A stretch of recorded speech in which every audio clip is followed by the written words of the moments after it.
You've tuned in to freethinkradio.com, and you are live with Cari-Lee and Lifting the Veil.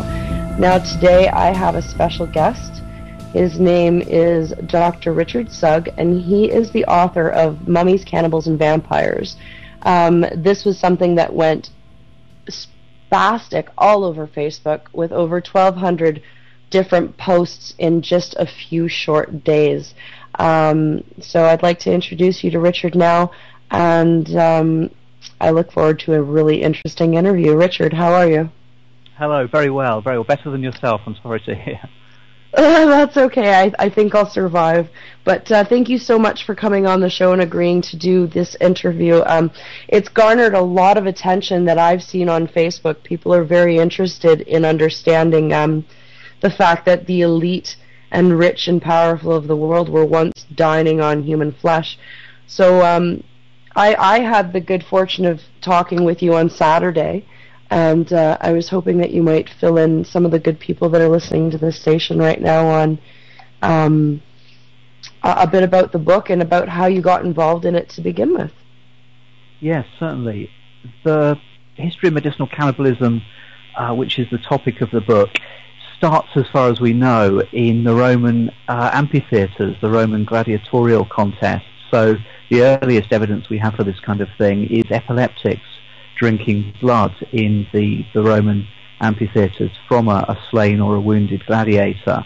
Also, they were known to run up and grab a piece of liver or slice a piece of liver from a gutted gladiator. That was another cure of the period. We then get quite eminent people distilling human bone, human skull, human blood in the 13th century with evidence on Saint Albertus Magnus was a Catholic saint, and this could be recommended for deathbed situations, for example, a kind of panacea, some of this medicine. They claimed they raised people who were as good as dead with these distillations of blood and bone. But the real heyday of medicinal cannibalism was the Renaissance or the early modern period, so the late 16th century, the 17th century, the early 18th century. And this is a curious thing, that medicinal cannibalism has been kind of whitewashed and distorted in some ways, and has come to be seen in people's views as a medieval phenomenon. I suppose that kind of Quentin Tarantino view of medieval. It's virtually medieval, it's positively medieval, it's unthinkable, as it were. And yet it's not medieval. It's in some ways really quite modern. It was at its peak in Britain in the late 17th century, and that's of course the period of what's called the scientific revolution, which is seen as one of the gateways to modernity by many historians. So that's the broad overview, and there's many shocking, appalling details as we go along, probably. Yes, definitely. Now, when you were saying about in Rome, you were saying something along the lines of a pope bleeding out 3 young boys they were trying to save in, was it not the 1500s? A very early case history. This is an early one because the trade really gets going more in the 16th century. But you're absolutely right. This is a nice little irony in that 1492 is, of course, the famous date of Columbus's epic voyage to what turned out to be the New World, where they would find the cannibals who they denounced habitually and fervently from Christian Europe. But from the very heart of Christian Europe, just about as Columbus set sail, Innocent VIII was one of the first consumers of corpse medicine. And it wasn't even quite corpse medicine insofar as what happened was this. Innocent VIII, the story goes, was prescribed on his deathbed in July 1492 the blood of 3 young boys. The boys were bribed by the Pope's physician, who was obviously desperate to cure his very eminent client, and the boys were bled. Whether they did this deliberately or not, we don't know, but they bled the boys to death, accidentally or otherwise. Innocent drank the blood, probably a lot by the sound of it, 3 boys.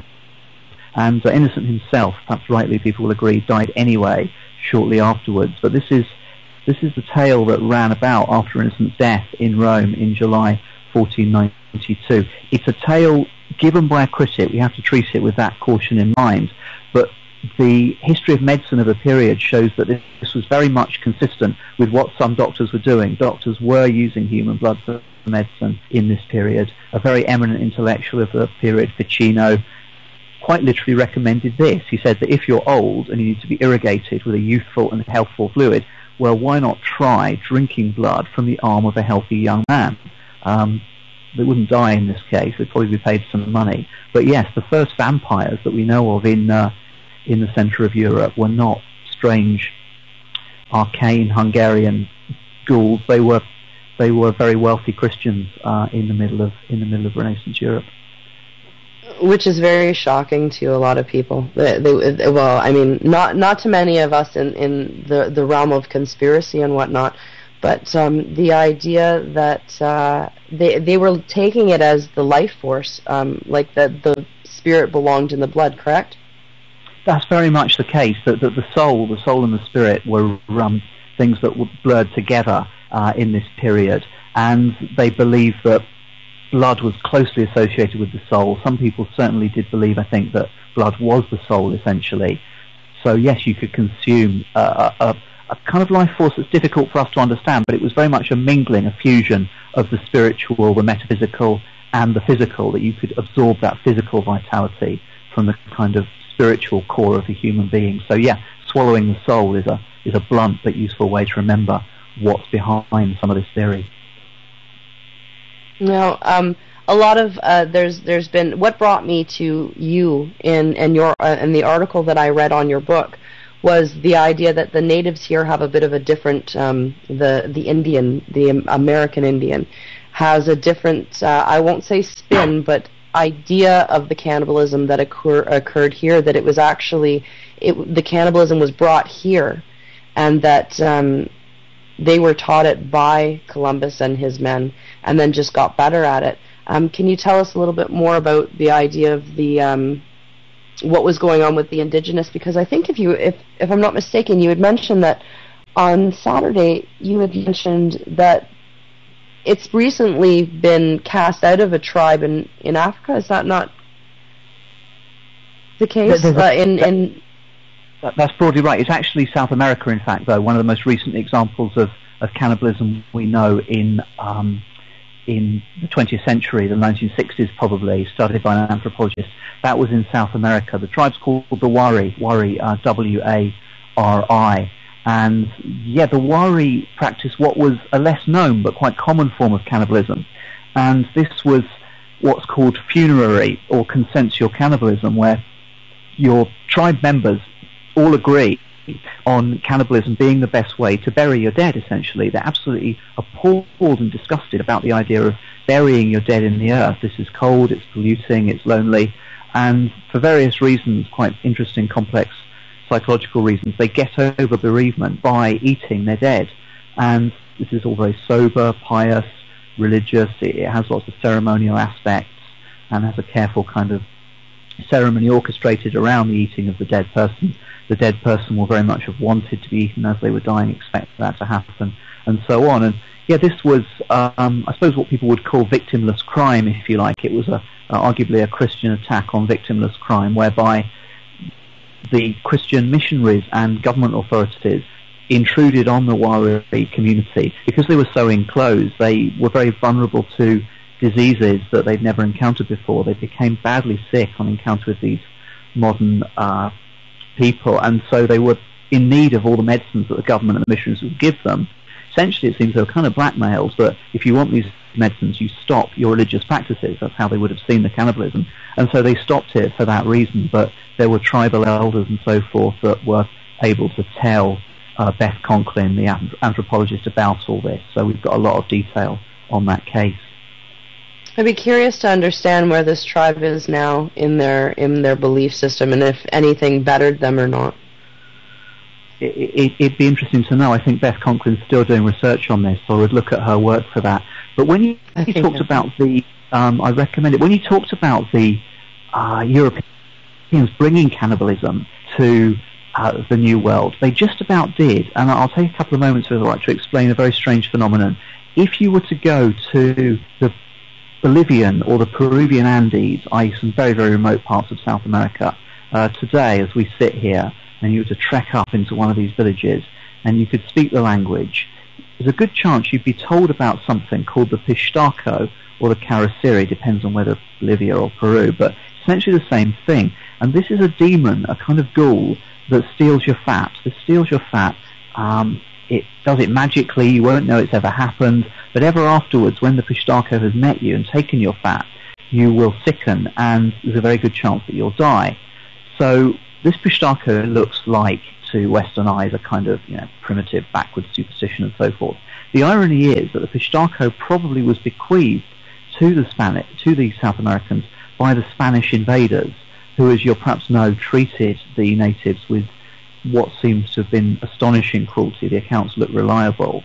So one of the things that the Spanish did was use human fat in the 16th, 17th centuries to treat their own wounds, their own injuries.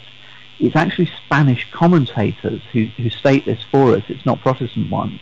The Spanish commentators claim that the Indians were terrified of the Spanish for this reason, and that they also thought they were going to be murdered for their fat. So it wasn't just people who died naturally or in warfare, but they were murdered specifically for their fat. Fat does oddly seem to have been an effective medicine on wounds and sores. There's stories about people's legs being saved from amputation. So it had a great value, I guess, especially when you're in a very alien environment, as the Spanish were there. So the early uses of fat in this culture were actually the Spanish, the Christians, not the so-called savages. And through a kind of complex series of progressions, as time went on, this figure of the Pistachio who stole your fat developed. And as you can imagine, it's a kind of mythic condensation of the oppressions that the Western Christians visited on the South Americans. So the Pistachio is still believed in, as we sit here, by Bolivians, Peruvians, and they would steal your fat.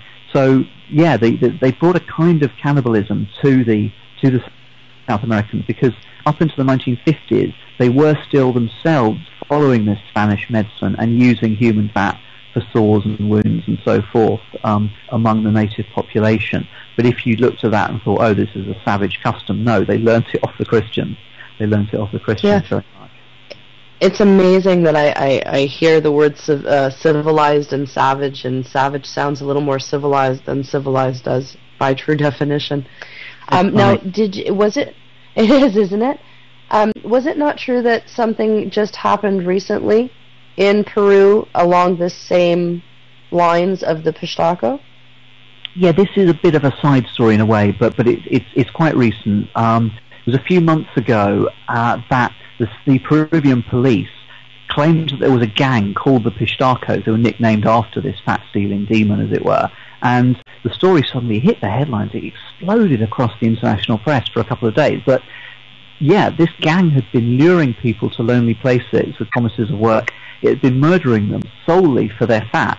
The police showed a picture of a water bottle full of a glutinous-looking substance that was supposed to be human fat. They quoted something like roughly $12,000 per litre for human fat on the black market.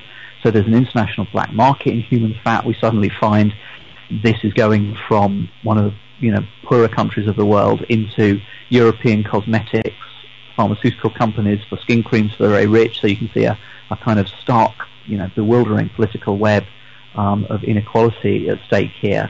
And I was fascinated by the story for a little while until I found out about 3 days later that it was a hoax, and the police had actually given this story out as a hoax to create a smokescreen around their own crimes. It looks like actually they were guilty of all sorts of things, in fact, and the two police officers that claimed this were suspended from duty. But I think what's interesting is that although there were a lot of holes in their story, it wasn't very brilliantly put together.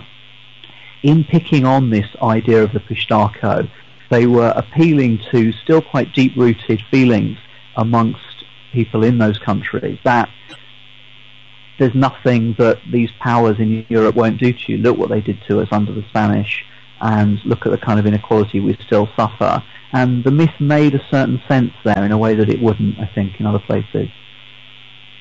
Now, do you think that there's a great possibility that as much as maybe we may not want to believe it's still going on, that there's a good possibility that it is? Or is that just something you're not, without any fact, you don't have, I don't know how to pose the question right. I've no evidence, I've no solid evidence that it's still going on. As I'll explain to you probably in the course of this conversation, there's good reasons why it wouldn't be going on, because the beliefs that underpinned it have disappeared, if you like. Christians of the early modern period in Europe had a density of Christian belief that we don't really find in the modern world. And if you don't believe that, well, then show me the Christians that die for their faith as martyrs, that die in a bonfire because they refuse to sign a piece of paper. There are no such Christians around anymore. I'm sure they're very courageous ones and so on, but you know, to be exact, we have to recognise that Christian beliefs have changed, and it was those that underpinned this kind of medicine. It is true that there's been a very big tradition of cannibalism and medicinal cannibalism in China. This is well documented. Very different thing. It's not Christian at all, of course, but the Chinese had some pretty startling traditions of medicinal cannibalism. And hold on here and put down any food that you might have with you. There were two things that are particularly memorable, and one was called Ko-Q, and one was called Ko-Can. Now, Ko-Q is where you treat your sick relative, or perhaps your sick mother or father-in-law, but they'd be roughly related to you in that sense.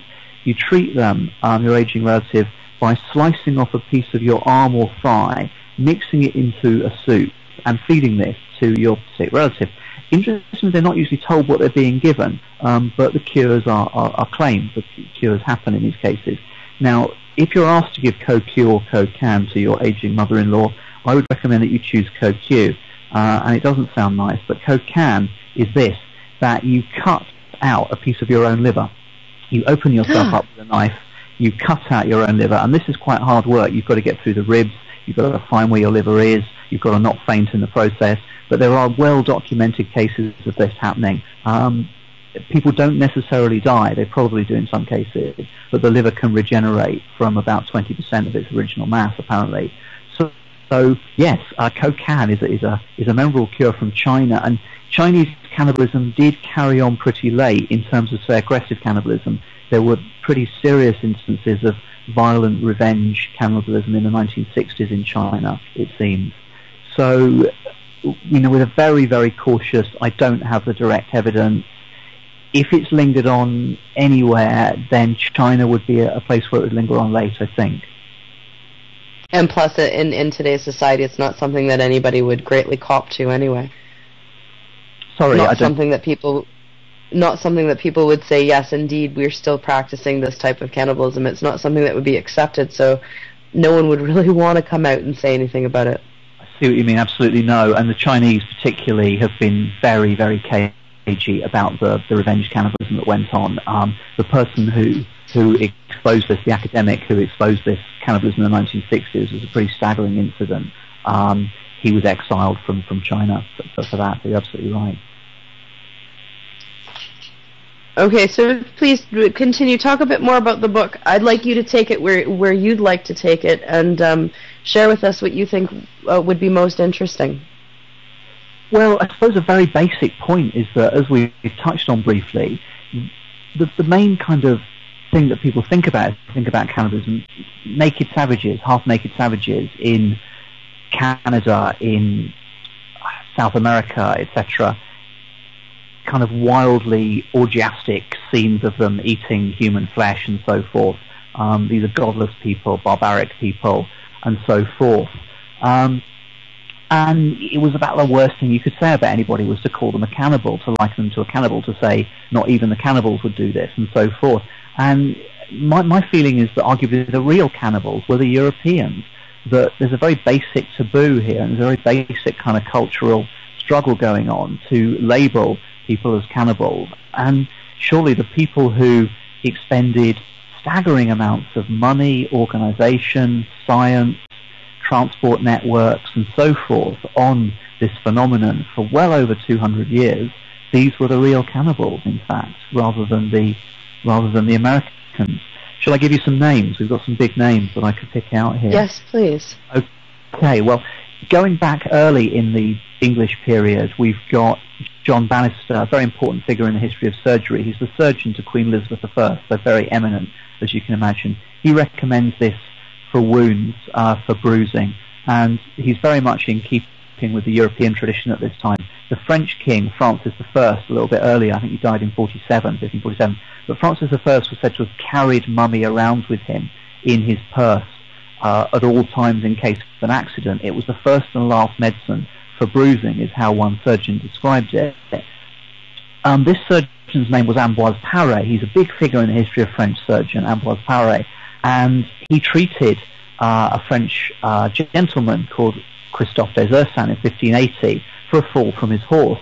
Now, Paré was very much in the minority. He was one of the few people who believed that mummy didn't work. He didn't necessarily be disgusted about it, but it just didn't work. So Paré treated Ursins after the fall. I think Ursins was unconscious, with something else. He took his own mixture of bruise medicine. Ursins woke up, said, "Okay, what did you treat me with?" Paré says, "Well, I didn't give you mummy like everybody else would because I didn't think it was." And Ursins was very indignant, a bit like a modern patient. "Why didn't you give me any antibiotics? Why didn't you give me enough?" Etc., etc. So this is the kind of sense of how popular this was for bruising, for wounds, for bleeding around this time. And then when we get to the Stuart kings, we have an interesting picture. The Stuart kings, the early ones, were of course James I, Charles I, Charles II across the 17th century. And this is something we're not taught at school about the Stuart kings. James I refused corpse medicine. Charles II made his own corpse medicine, and Charles I was made into corpse medicine. Incidentally, James I was very much in a minority in refusing. His physician was a huge medical figure called Theodore Turquet de Mayerne, and I apologize about a very long name, but if we think of him as Mayerne, I suppose. And Mayerne's been described as Europe's physician, that he treated, almost every monarch you could think of across France and England. Charles I, James I, Charles II, Oliver Cromwell, etc., etc. So Mayerne was a very influential figure, and James I was a strange character because he was actually one of the most disgusting monarchs that we know of in his personal habits. So why he refused human skull, we don't really know. James loved hunting, and he loved hunting so much that he would urinate in the saddle to save having to get down from his horse. He was supposed to be famously unwashed and disgusting, and would give his courtiers lice if they sat next to him. But there we are with James I. Charles II is the big figure in some ways here.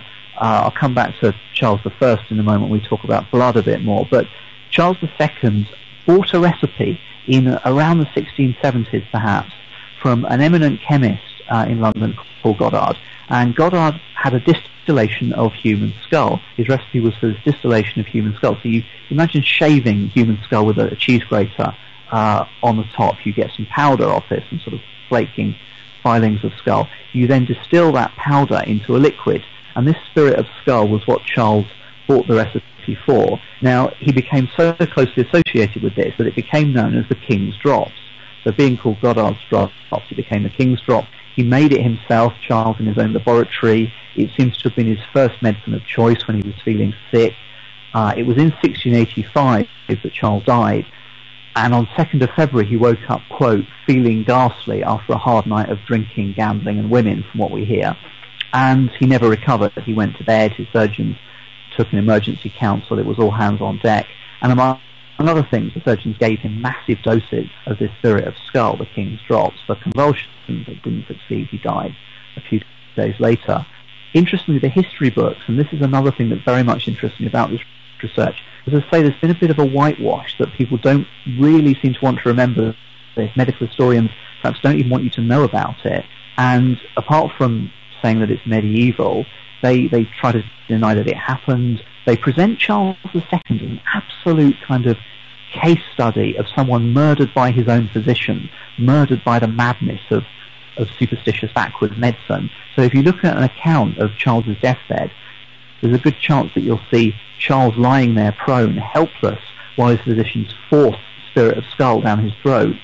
Think of the irony of this. This was the King's Drops. Nobody was more closely associated with it. Nobody had vouched for it more than Charles II, but he's presented in the historical accounts as someone who's being imposed upon, as it were. So this is Charles II. The King's Drops were very much sought after in and after his lifetime. They were given to one of his successors, Queen Mary, in 1698 on her deathbed. And we hear of a bishop, the Bishop of Chester, sending them to a man who was sick in the 1670s and so forth.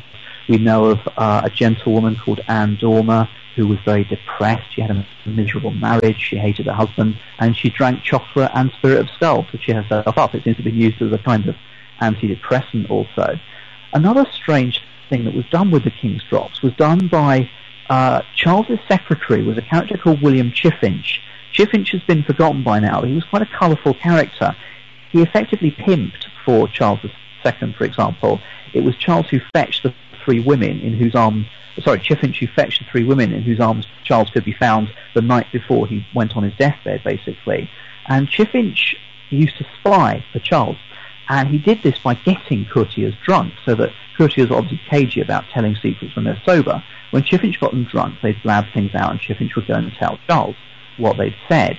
So Chiffinch would use ordinary alcohol to get people drunk, but he also would spice this up a little bit by spiking their drinks, their wine, with the King's Drops. And we have an account from a character called Roger North, who was a contemporary of Charles II and Chiffinch, and he recalls the worst drinking experience of his life. His wine was spiked by Chiffinch at Windsor Castle with the King's Drops, and he staggered out of the palace across the grounds, barely upright, fell down in some bushes and lay there insensible for 6 hours. So don't try this at home, but obviously the King's Drops in certain uses were very potent. That's crazy. And was there anything added to them, or was it just, as was said, the drops themselves? Or were they adding chemicals to them? One interesting thing about this is you've got a good point here, because different recipes would vary, but in some recipes you would mix spirit of skull with what they called hartshorn, which is literally just the horn of a deer. Now, hartshorn does have specific chemical properties which are very useful and very strong, and it's basically what they use to make early smelling salts. And I don't know if you know this, but in modern times you don't get sort of Victorian ladies fainting and being given smelling salts very often, but you do get smelling salts being thrust under the noses of athletes when they're really in extremis, when they're about to faint or half-conscious. And they do work. They stimulate the membranes of the nostrils, and they really kind of jolt you up like an electric shock. So if you were using hartshorn, it wasn't necessarily the skull that was doing the job, but obviously hartshorn, source of ammonia, smelling salts would be very stimulating, actually. So yeah, there's a kind of sideways logic to that kind of thing. Should we talk about blood a bit? Could you talk about that at the moment? Yeah, by all means, go ahead. Okay, because Charles I was made into corpse medicine. There's a picture of this, an oil painting that you can still see by someone called John Wesop of Charles I's execution. Of course, he was executed in the Civil War by Cromwell in 1649. Excuse me. And Charles, it was a very public execution, very controversial, obviously. And we see in this portrait, in this oil painting, people rushing up with handkerchiefs to Charles's bleeding body and mopping up the blood with handkerchiefs. And this was to cure what's called the King's Evil. It's a skin complaint, a pretty nasty skin complaint now called scrofula. The king would traditionally touch you for the King's Evil. He would just lay his hands on you kind of magically. And Charles I did this, Charles II later did it. But this seemed to be an idea to get at the kind of absolute essence of, royal vitality, as it were. Let's get his blood if we can. So people swore that they were cured for the King's Evil by this blood from the handkerchiefs. That's Britain, about which we can say quite a bit more later on if you want. We've got Robert Boyle, we've got Thomas Willis, who was the richest doctor in England in Charles's time. These were big users of corpse medicine. But while on the subject of blood, it's perhaps worth going over to Germany and to Scandinavia. And here we find ourselves, if you can try and picture it, at an execution scaffold. An early modern execution scaffold, quite a day out for the family. If you have children of about 8 years old, will be there from what we know, and so forth. It's a beheading, of course, as you tended not to get. Charles's beheading was a rare one in England, but you got beheadings in Scandinavia, in Austria, in the German countries quite frequently. And at this beheading, there's a good chance that you can see this happening. The axeman decapitates the felon, and a man will run up past the body, literally as the blood is spurting out of the neck. He will catch blood in a cup, fill it to the brim. He will drink this, obviously pretty hot, directly from the body, more or less, and he will then run very, very fast until he drops from more or less exhaustion. This is a cure for epilepsy, which you could see in these various northern European countries in the 16th century, the 17th, and don't try and stop me because it's going to be a lot later than you think, the 18th and the 19th. The last recorded date for this going on in Germany was 1865, the time of Chopin, if you want to put it into context. It was going on in Danish islands in the 1860s also. Stories of crowds jostling, it was a bit less orderly here, but jostling in crowds under the scaffold with cups to fill their cups for epileptic cures. Hans Christian Andersen saw this happening in Scandinavia in the early 19th century. And the last recorded attempt in Germany, it was forbidden, but it was attempted, was 1908. So a brief potted history of blood cures out of the scaffold. This was a cheaper kind of medicine for the poor. You'd pay the executioner a little bit of money, but evidently not very much. So if you couldn't afford Egyptian mummy or the more complicated distilled remedies, which we'll talk about in a moment, then this was the way to get your corpse medicine. I know you were talking about mummies and using mummies, and someone that wrote in the chat said, why aren't we using mummies still to this day for good complexion and whatnot? And not just that, but they were using a fake pass-off for a mummy because the demand was so high. Do you want to talk about that a bit? Very much, yeah. This is interesting. We've got documents stating that in 1586, time of Elizabeth I, time of Shakespeare, mummy shipment, at least one, was illicitly obtained from Egypt, over 600 pounds in weight, so it's quite a lot of mummies. And this was clearly going on right through the end of the 16th century, the 17th century. As time went on, it seems to become harder to get these Egyptian mummies. And so a trade in fraudulent substitutes, a bit like the kind of adulteration of cocaine or heroin, I suppose. If it's a big commodity, you'll end up with a fraudulent side trade in it. So opportunistic merchants in Alexandria, in North Africa, were seizing on any corpse they could get, essentially. The flesh of lepers, of beggars, of camels.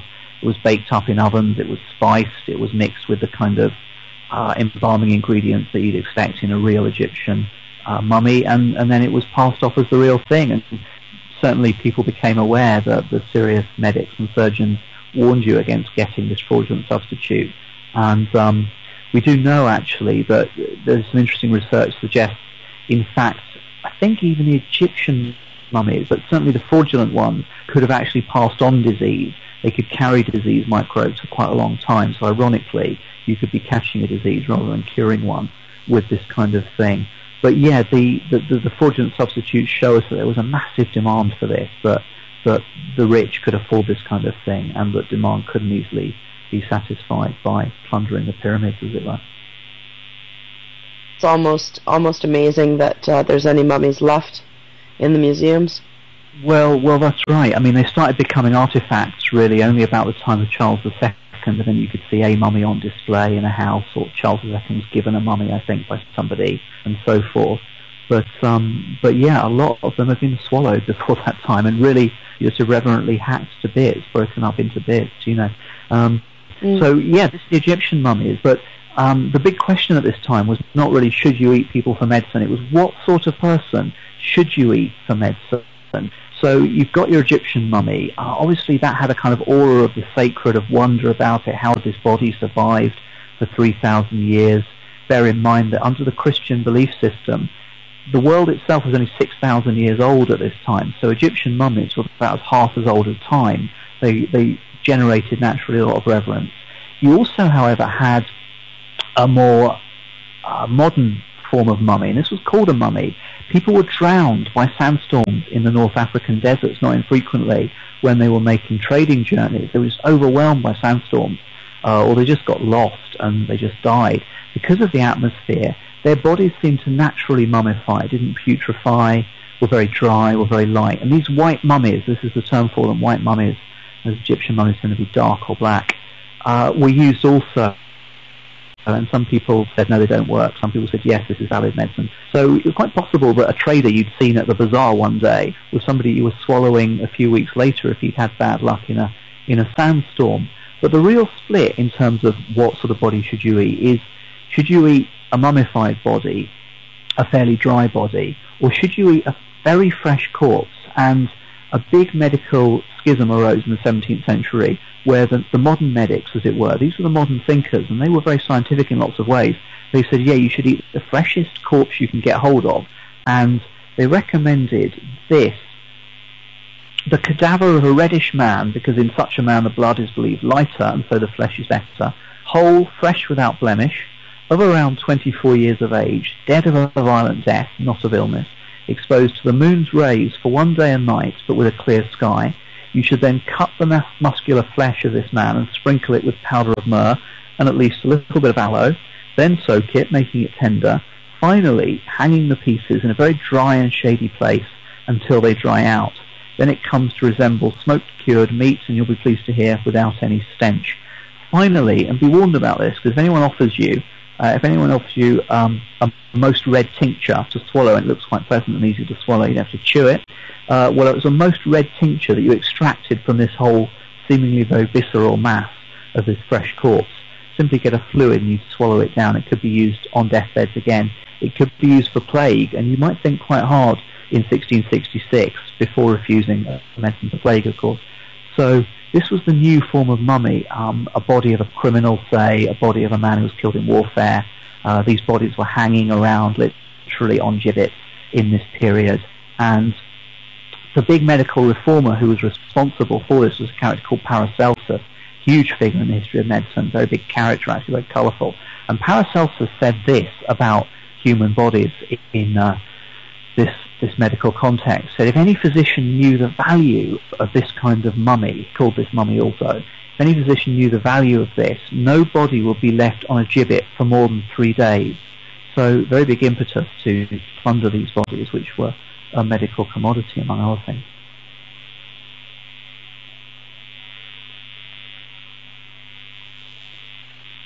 You would think during the time... I'm sorry, I was muted. You would think during the time of the Black Plague that they wouldn't want to be doing anything with a corpse. In this case, I think that's an interesting point, but there's an interesting sort of phrase that I've used in this book, which is the raw and the cooked. The raw and the cooked. And coming back to that central question about the basic taboo of cannibalism, those pictures of the savage, as it were, cannibals, half naked, these people don't have science, they don't have Christian religion, they don't have books, etc., etc., they don't have much technology. In lots of ways, they're very close to nature, which we see as a good thing in some ways in our times for obvious reasons. But to be close to nature in those days was to be close to chaos, to uncertainty, to disease, to death, and it was to be close to the raw world, if you like, to the raw nature that was uncontrollable. What scientists were doing, and they were quite scientific figures even in the 17th century, was cooking nature into a much less raw form. What they were doing was putting a distance, if you like, between themselves and nature, which the savage cannibals of America couldn't achieve. They didn't have technology, furnaces, medical theories, and so forth.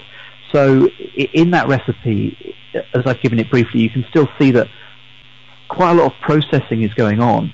And that processing, I think, puts a distance between the patient who swallows that medicine and the more raw, dangerous-looking corpse on the gibbet, as it were. So science is at work here, I think, making human bodies acceptable as medicine. Yeah, that makes a bit of sense. Someone also commented that it might have been the ability to try and prolong the plague or make it more... to spread it a little bit more. But that being said, I was also curious, when we were talking earlier, you had said, this is really sad for me because I believe that my Hungarian-Romanian bloodline was just all about eating and drinking and being merry. Will you go into what they were doing with prisoners that weren't killed? Is this the story about the rebels in Hungary and so forth? I think it is. It's about the royalty that went in and killed everybody, and if he didn't kill them all, am I remembering that correctly? I think this came up apropos of Elizabeth Bathory, did it? Just to make sure we've got the right... Oh, yes. Okay. Let's tell the listeners what... Is this the story you were thinking of, though? Yes, it is. I'm gonna recap for the listeners. I had seen, and most of us know Lady Bathory. She was Romanian, was she not, or Hungarian? She was Hungarian. And the the theory or the story that was being told was that she was taking in young virgins, and parents were just giving them away, basically, to work for her, and she was slaying them and then bathing in their blood. And this is the question that I posed you, Richard, and if you could go into that now, I'd appreciate that. Absolutely, yeah. I think this gets us to the heart of one of the biggest elements in this whole story, and that element is inequality. That there's a trade in human organs in the modern world because there's such massive global inequality. It's worth selling your kidney if you're that poor. Now, the inequality that existed in the Renaissance was terrifying and appalling to us, I think. Just a very quick example, in the time of James I, we have a character called James Hay. He held an incredible banquet for the royalty in the early 17th century over about 5 days. That's so well documented, that banquet, that we have figures on what it cost. The cost of Hay's banquet for 5 days of eating in that period has been calculated to be a sum which it would take a skilled Jacobean craftsman, a skilled craftsman in the time of James I, and that's skilled, not unskilled, it would take him 170 years to earn the money that banquet cost over 5 days. So that's a rather concrete way into an abstract subject. I say the world is very unequal. Perhaps that'll help you remember how unequal it was. However, England was actually relatively just by comparison with Hungary, where Bathory lived. Now, the story about Bathory using the blood of young virgins, young women, to bathe in for her own beauty, for her complexion, it might be true, but in terms of the documentary evidence, about the only thing that doesn't seem well proved about Bathory, who was incredibly sadistic, the only thing that isn't well proved is that she bathed in human blood. The documentation isn't really there. It's actually very, very difficult to bathe in human blood. I haven't tried it myself, but chemists will tell you that human blood starts to get sticky, solidify. It's difficult to actually use in a liquid form fairly soon after it's been... It coagulates. The body, it coagulates is the phrase, of course. So this will be difficult for Bathory for various reasons, but I think what's interesting about Bathory, and what brings us back in a moment to cannibalism, we're going to get well back on the subject of cannibalism, so brace yourself, is that Bathory lived in a savagely unequal society. I mean, just incredibly harsh by our standards was Hungary. She was living around 1600 and practicing these crimes around the turn of the centuries, as it were, there. And it's said, credibly, that the mothers and fathers who sent their daughters to Bathory's castle to be her servant had a strong suspicion of what was going on. The things that Bathory did to these people are vastly worse than just being cut and bled for a bath of blood. They're too horrible to describe, to be quite honest with you. They are documented in a book by a character called Tony Thorne. Now, why I'm labouring this point is because in the knowledge that this kind of thing was happening, these people around the castle were so poor, were so desperate, that they may as well send their daughters to Bathory as leave them to go hungry or perhaps even starve in the outside world. So that's how unequal Hungary was. I'll just take you back to a period at which peasants or the poorer classes rebelled against the nobility to try and change that situation. About 100 years before Bathory, in 1514, so just shortly before the Protestant Revolution happened. This was what happened in Hungary. The rebels rose up against the Hungarian nobility and they were defeated. And the Hungarian nobility decided to make an example of the rebellion's leader, a person called Georg Dotzer, and they had an iron throne and crown made for Dotzer. While they did this, his imprisoned foot soldiers were not given anything to eat for 2 weeks. Many of them perished. Some of them were still alive, half mad with hunger, when, on July the 20th, 1514, our nobles instructed the gypsy executioners to make a big fire under the Iron Throne until it was white hot. They had the white hot iron crown ready for the peasant king. This is Dotzer. This is all very ironic, of course. Also, then they placed our leader on the white hot iron throne, put the white hot iron crown on his head, and forced his soldiers to eat his roasted flesh. It's so disturbing, so disturbing. But continue, please. This was disturbing, to put it mildly. This was what the European Christian aristocracy was capable of doing to its own people. in Europe. So whilst we've got medicinal cannibalism going on, it's a matter of profit, but you could also say it's a matter of necessity, if you like. I guess you would say it's a matter of necessity if you were threatened by the plague or if you were bleeding to death during a surgical operation, which was none too pleasant in those days. That's medicinal cannibalism, but we do have a reasonable number of documented cases of cannibalistic cannibalism, as it were, things like this going on. And to be honest, the strongest, the nastiest cases that we see were absolutely generated by religious antagonism. But the most powerful antagonisms and hostilities, most powerful hatreds, were between Christians. It wasn't Christians and Muslims. It wasn't Christians and Jews. It was between the Protestants and the Catholics. And it was said by their own contemporaries, a very enlightened French thinker called Montaigne, said that no cannibal tribe of the New World ever treated its enemies with more inhumanity than the Protestants treated the Catholics, or vice versa. In the 17th century, the wars of religion between these two factions of Christianity killed in the 30 Years' War, we don't have reliable statistics, of course, but anywhere between a quarter and a third of the entire population of the German European region in which that war was fought. And after an event called the St. Bartholomew's Day Massacre in the 1570s in Paris, probably thousands of Protestants were massacred in 1572 by the Catholics, at least thousands. Shortly after that, another Protestant was executed for supposed heresy, I guess, by the Catholics at a place called Auxerre in France. He was executed, and the surrounding Catholics literally auctioned off his heart. They auctioned his heart, and they cooked it on a grill, and they ate it between them. So, yeah, if you want to meet the real cannibals again, look to the Christians and the kind of hatreds they harbour for one another. What I had learned, like I had said, from from North American Indian lore, was that when they came over, it was the Christians indeed who were scalping and killing the Indian and then blessing it, and they called it like there was a name for it, but they referred to it as like a pork, which is very disturbing. Okay, yeah, I'm told that human flesh does taste like pork. I don't know.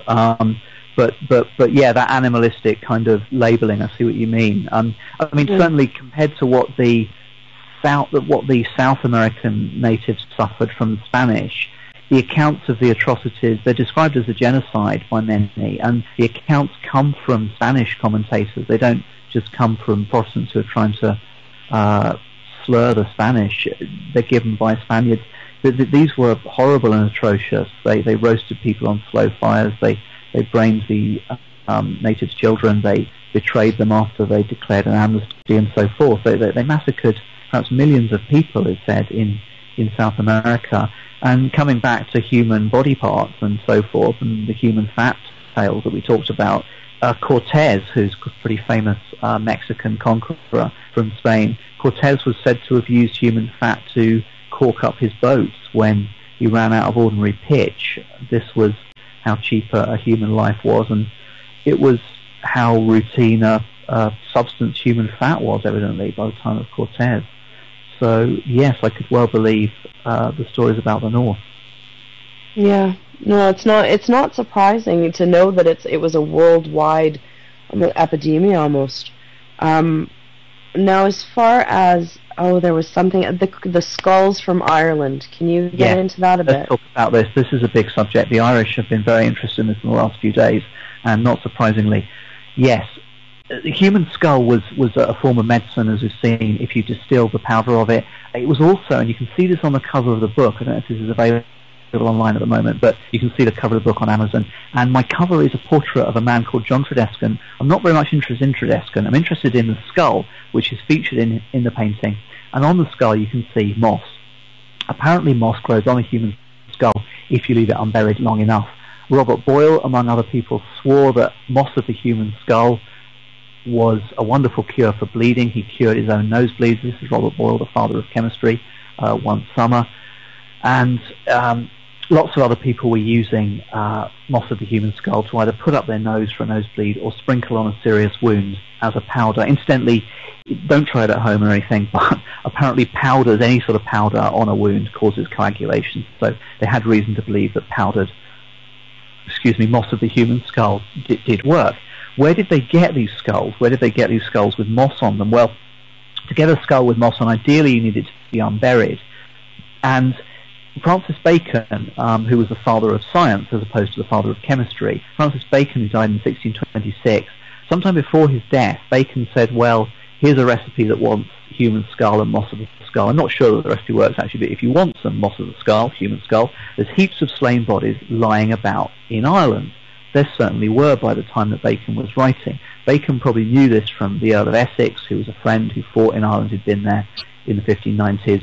But if we go back a little bit further, a particularly memorable figure in the conquest of Ireland was a character called Humphrey Gilbert. Humphrey Gilbert went out to Ireland for the English army in the 1560s, and Gilbert was notorious for a few things. One was that he would habitually slaughter everybody he could in a village, in an area. He would slaughter men, women and children on the basis that the women and children could protect any other rebels, could milk the cows, get the corn in, etc. So he'd basically try and bring the whole village to a standstill and kill everybody.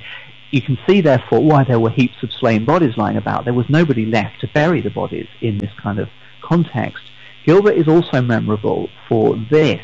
He had a tent pitched when he was on campaign in Ireland, and his tent was approached by a pathway. Being an Irish supplicant, an Irish rebel in inverted commas, walking down to Gilbert's tent, you would have walked along this pathway, and as Gilbert intended, you'd probably be cowed, intimidated by the spectacle on the way to Gilbert's tent.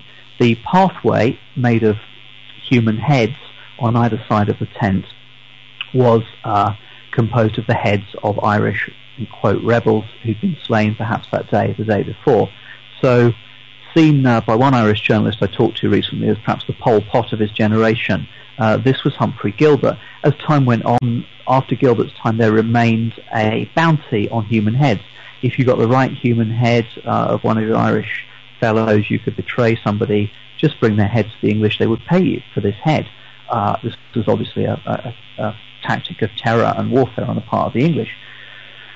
So there were battles going on as well as massacres throughout this period. In 1601, the Battle of Kinsale claimed perhaps 2,000 Irish lives.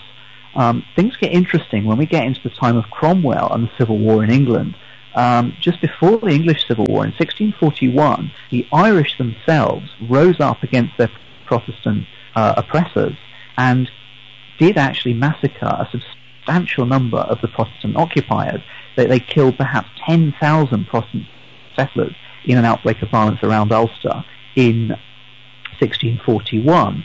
So what I'm suggesting here is that it became quite difficult to know what sort of skull you were using after 1641 and the massacre, although certainly the English would have preferred to think they were using Irish skulls, I imagine.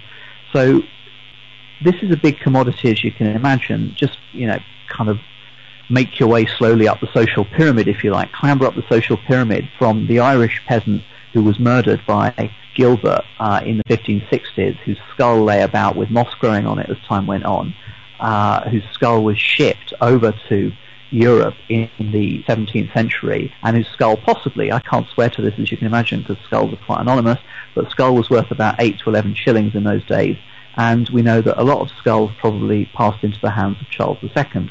So from well down the social pyramid to the very top of the social pyramid, Charles II, who paid £6,000, imagine how much money that is in 1670, for the recipe for distilling human skull, was up the top of the pyramid there, distilling these skulls of the Irish.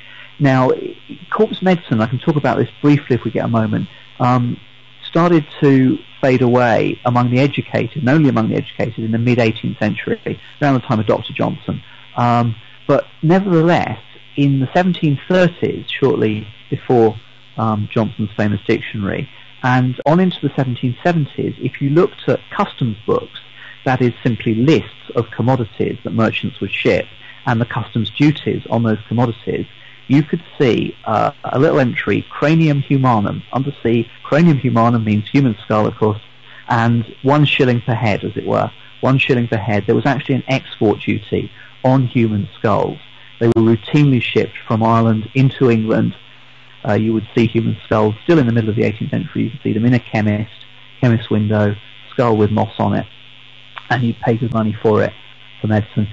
After being used in England, after satisfying home demand, as it were, the skulls were shipped on, exported again into Germany, where there was a very long-running tradition of corpse medicines. We've seen the blood drinking still going on in 1865, and the Protestant Germans were particularly keen on these corpse medicines. So yes, the Irish were, as it were, cannibalized by the oppressors in England for a very long time.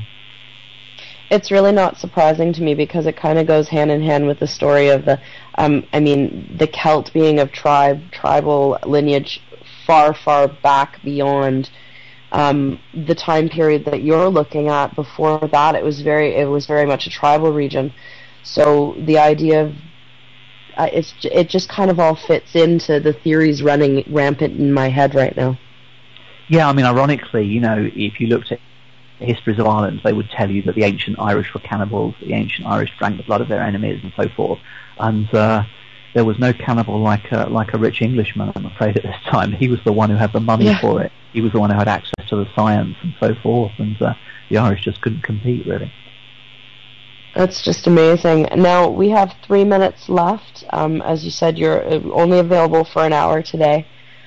I am absolutely thrilled that you came on to the show, and I'm sure you could have gone on for another hour or two, if not more. This is a fascinating subject. It's very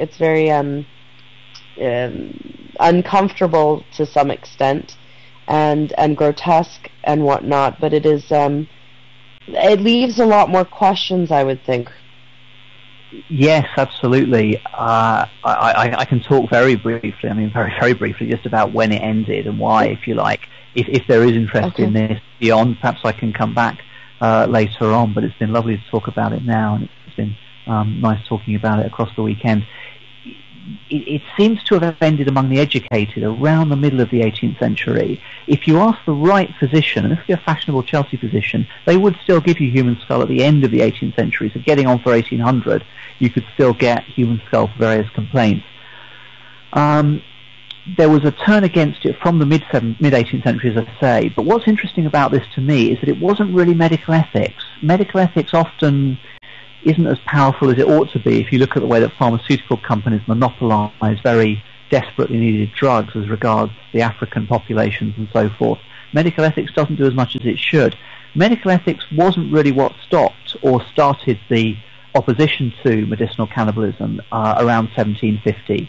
It was, I think, 3 things. People became more easily disgusted as the 18th century went on. Our modern sense of disgust, where we're sort of overly clean, if you like, overly sort of germ-free in some parts of the world, to the extent that poor little children get asthma and things for that reason. That modern sense of disgust is fairly recent. People were very hard to disgust in Shakespeare's time. If I come back again, I can give you all sorts of foul examples of how hard to discuss they were, but just take it for granted they were. In the 18th century, they became easier to discuss, and the medical profession realized this and started to think, okay, we're going to lose our clients if we start giving them these medicines, if we keep giving them these medicines, I guess. And what was happening here in the middle of the 18th century was a very big, interesting phenomenon. The medical profession, in inverted commas, was being invented. We take the medical profession for granted as something with a lot of authority. It's given a lot of respect. Physicians in those days, doctors, were often despised, distrusted, satirized, and so the medical profession started to invent itself as a kind of, to be honest, a sort of professional tactic to keep its profits, make its profits, and so forth. So ethics weren't really at play here when the medical profession reacted to this newly disgustable population, as it were. The other thing that happened, which was independent of those factors, I think, was the human body lost the kind of vitality, lost the spiritual vitality, which had inspired, perhaps, if this was true, the Pope's physician to give the Pope fresh blood, which had inspired, and it certainly was true, epileptics to drink fresh blood, which had inspired distillations of human blood. and which made people believe, essentially, that you could trap the human soul in the body of a young man and tap that spiritual vitality around Shakespeare time. Those beliefs in the kind of concrete presence of the soul in the body, they were eroding. So, in a sense, it wasn't that you shouldn't eat the body anymore, but it was the body wasn't really worth eating after the 18th century. It's fascinating. I'd like to make a bit of a deal with you. Okay, if you're up for it. Let's see. I think the book comes out now. Just to re-inform everybody, I've been talking to Dr. Richard Sugg, author of Mummies, Cannibals, and Vampires, and the book is due out on June the 30th in the UK. Is that correct? That's correct, and I'm afraid we have a delay for some reason. It's not like a satellite 1 second delay. It's a 5-week delay. I think the publisher tells me for the US release. So I'm afraid it's going to be okay. So North America won't get it until 5 weeks later. But my plan for this deal is I would really like to get a copy, read over the whole thing, and then perhaps have you on again and do a more thorough conversation on the subject matter. That would be great. I mean, it might be worth doing it in the autumn, say, because I'll be back in Durham. When I'm away from Durham, the Skype business might be a bit harder, but if I can put it together there, I'll try back in Cardiff. And yeah, whenever we talk, I'd love to talk more on it, and I hope you enjoy the book, and thanks very much for a lot of interesting questions. It was absolutely fantastic. Once again, you've been listening to Cari-Lee Lifting the Veil on freethinkradio.com. This has been an interview with Dr. Richard Sugg, and I want everyone to have a great day. Thank you so much again, Doctor. Thank you very much. Bye-bye.